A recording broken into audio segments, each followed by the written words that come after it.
హన్మకొండ జిల్లా ఎలకతుర్తి మండలం బావుపేటలో మహిళలు భూమి కోసం ఆందోళనకు దిగారు. తాత ఆస్తి అయిన 1 ఎకరం భూమిని తమకివ్వాలని డిమాండ్ చేస్తూ రోడ్డుపై టెంట్ వేసుకుని నిరాహార దీక్ష చేపట్టారు. నిరసనలో భాగంగా పురుగుల మందు సీసాలను పట్టుకుని న్యాయం చేయాలని డిమాండ్ చేశారు. లేకపోతే ఆత్మహత్య తప్ప మరో మార్గం లేదని హెచ్చరించారు.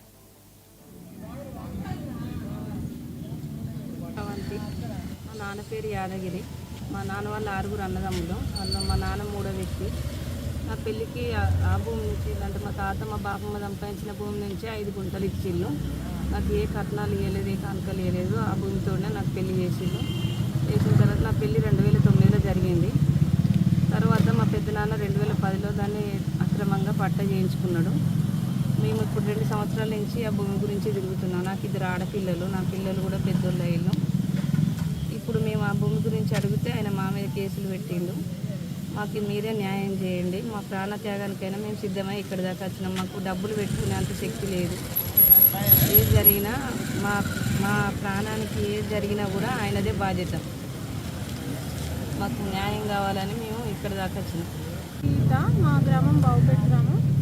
మా తాతగారు బత్తిని శర్వయ్య, ఉమ్మడి కుటుంబం మాది. మా తాతయ్య సంపాదించి ఇచ్చిన ల్యాండ్ మాకు పెళ్ళికి ఒప్పుకున్నారు. మా అందరి ఆడపిల్లలకు ఒప్పుకున్నారు. నాన్న వాళ్ళ 6 మనిషి, ఒక్కొక్కరికి ఒక్కొక్క అమ్మాయి, అందరూ 5 గుంటలు ఇస్తాను ఒప్పుకున్నారు. దానికి పెద్ద మనిషిగా బత్తిని వెంకటేశ్వర్లు మా బాబాయ్, ఆయన పెద్ద మనిషిగా వ్యవహరించారు. అందరికి 5 గుంటలు ఇస్తాను ఒప్పుకొని 2003లో తాతయ్య చనిపోతే 2010లో ఆయన దొంగతనంగా పట్టా చేపించుకొని ఇప్పుడు మాకు అది మా ల్యాండ్ కదా మేము ఇవ్వమని అడిగితే, మొన్న లాస్ట్ 2 సంవత్సరాల క్రితం పోయి అడిగితే మేమందరం 6 అన్నదమ్ములం కూర్చొని మాట్లాడుకున్నాకనే మేము ఇస్తామని అన్నాడు. సరే ఎప్పుడు మాట్లాడుకుంటా అంటే ఈ వారంలో అన్నాడు.